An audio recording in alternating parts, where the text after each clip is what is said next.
दोस्तों, ज्योतिष देश काल परिस्थिति अनुसार बदलती है, इसमें कोई दो राय नहीं है। ग्रह भी वही है, जन्म कुंडली भी वही है, लेकिन समय अनुसार ग्रहों में परिवर्तन आता रहता है। उसके फल देने के रिजल्ट में जो है परिवर्तन आता रहता है। किस प्रकार से दोस्तों, जैसे जन्म कुंडली हमारी सेम होती है, हर बंदे के ग्रह वही 9 ग्रह हैं। जिस हम 9 ग्रहों की बात करते हैं तो वो वही ग्रह वही घूम रहे हैं। किसी के सूर्य पहले घर में आ गया, किसी के चौथे घर में आ गया, किसी के 5वें में आ गया, ऐसे फिर पहले में आ गया। वही कुंडली, एक ही कुंडली के 2 शख्स भी होते हैं, लेकिन सबके रिजल्ट अलग अलग होते हैं। लेकिन इस वीडियो में मैं आपको कुछ इंटरेस्टिंग बात अलग तरीके से बताने जा रहा हूं। देखो दोस्तों, हमारे जो 4 युग हैं, सतयुग, त्रेता युग और द्वापर युग और कलयुग, ये 4 युग हैं दोस्तों। इन 4 युगों के जो है दोस्तों 4 ग्रह बनते हैं। यानी सतयुग के समय सूर्य एक्टिव था, यानी सत्य की प्रधानता बहुत ज्यादा थी।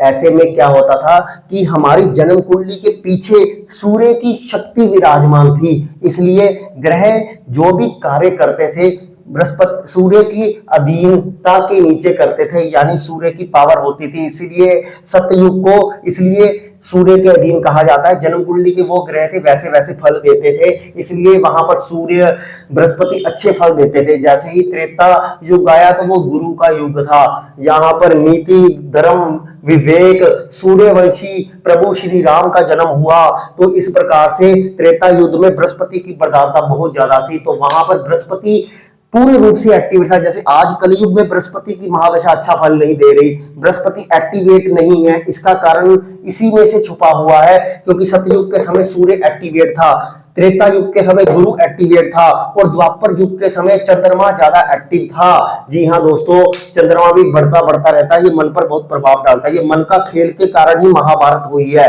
मन के खेल के कारण, क्योंकि वहां पर चंद्रवंशी प्रभु श्री कृष्ण जी का जन्म हुआ, जिनकी लीलाएं हुई 16 करा संपूर्ण है हमारे श्री कृष्ण जी। तो उनकी लीलाओं के कारण द्वापर युग में हमें वो देखने को मिला। लेकिन द्वापर युग के अंत में राहु का प्रवेश हो चुका था जब महाभारत हुई, तो ये राहु यहां से खिसक कर यहाँ पे कलयुग में आ गया। इसलिए अब क्या हुआ, कलयुग में राहु प्रधान है, इसलिए बृहस्पति की महादशा अच्छा नहीं देती। ये अन्य ग्रह जो है कलयुग के हिसाब से हमें बुरा रिजल्ट दे रहे हैं, क्योंकि हम जो सात्विक ऊर्जाएं हैं उसको नष्ट कर चुके हैं। समय के हिसाब से सूर्य, गुरु और चंद्रमा की जो पवित्र ऊर्जाएं हैं, जो रेस हैं, वो बहुत कम हो गई हैं। अब यहाँ कलयुग में राहु के साथ एक्स्ट्रा में यहाँ पर शुक्र भी आ गया। जब राहु और शुक्र मिल गए तो चंद्रमा भी खराब हो गया, गुरु भी खराब हो गया और सूर्य भी कमजोर हो गया। तो ये तीनों ग्रह आपस में कमजोर हो गए, क्योंकि शुक्र और राहु कलयुग में बहुत ज्यादा एक्टिवेट हो गए। इसलिए केतु मोक्ष का सवाल भी वहां पे खत्म हो गया। अध्यात्म में भी आपको पता है कि कई तरह के रंग आ गए, सबका अध्यात्म का सोचने का नजरिया भी अलग है।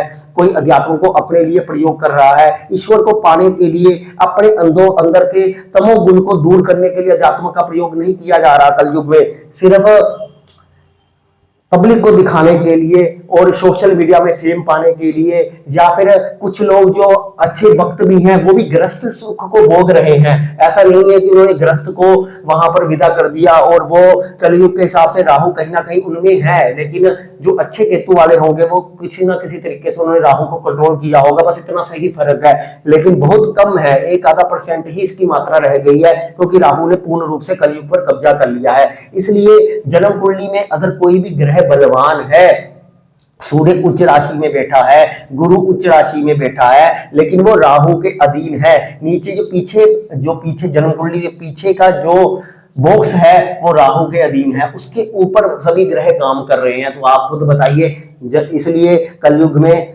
जो है उपाय भी कम लग रहे हैं, क्योंकि लोगों में जो है सहनशीलता खत्म हो गई है। लोग पाठ पूजा जाप तो कर ही नहीं पाते, लोग बहुत बस रत्नों के माध्यम से या बहुत जल्दी जल्दी करने वाली चीजों के पक्ष में ज्यादा रहते हैं।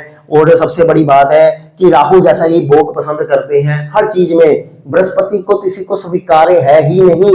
धर्म, नीति, सत्य इसलिए है ही नहीं। इसलिए आप देख रहे हो supreme court, court, family court, सब जगह भरे पड़े हैं। इतने केस अदालतों में होते ही नहीं थे। ये कलयुग में होने शुरू इसलिए हुए हैं क्योंकि राहु ने जगह ले ली, रिश्ते नाते खत्म हो चुके हैं, बृहस्पति खत्म हो चुका है। ज्वाइंट फैमिली तो रही ही नहीं। ज्वाइंट फैमिली में कौन रहना चाहता है? सिंगल फैमिली के 2-4 लोग भी लोगों को पसंद नहीं है, 2 लोगों के साथ भी कोई रहना नहीं चाहता। तो आप बताइए कि बृहस्पति कहाँ है? अब आप ढूंढ रहे हो कि बृहस्पति की महादशा आएगी, बृहस्पति मेरा केंद्र त्रिकोण में बैठा हुआ है, बृहस्पति मेरा उच्च राशि में बैठा हुआ है तो हमें फल देगा। ऐसा फल नहीं देता है दोस्तों। पहले उस गुरु को जगाना पड़ेगा, राहु को कमजोर करना पड़ेगा, उसकी परत को हटाना पड़ेगा, उसके ऊपर काम करना पड़ेगा, फिर अपने अंदर वो संतुष्टि का भाव लाना पड़ेगा कि हम गुरु से चाहते क्या है। अब गुरु आपको माया तो देगा नहीं, गुरु आपको जो है 56 पकवान तो देगा नहीं। गुरु के हिसाब से चलोगे तो उसी में संतुष्टि लगेगी, उसी के अनुसार आपको 56 भोग भी प्राप्त हो जाएंगे। लेकिन कलयुग में राहु नहीं चाहता, तमराद किलविश नहीं चाहता, वो चाहता है अंधेरा कायम रहे। इसलिए आपको अगर प्रकाश चाहिए तो सीधा राहु से जंप मारिए, फिर से सतयुग में आ जाइए, फिर से सूर्य को जागृत कर लीजिए। कितना आसान भाषा में मैंने आपको बताया है। अगर आपको ये वीडियो पसंद आए तो वीडियो को शेयर जरूर करना और लाइक करके अपना कमेंट डालकर जरूर बताना कि आप इसके बारे में क्या सोचते हो। आपका एक कमेंट हमें बहुत ज्यादा प्रोत्साहित करता है ताकि हम कुछ और नए टॉपिक पर आपको अद्भुत जानकारी दे सकें। धन्यवाद।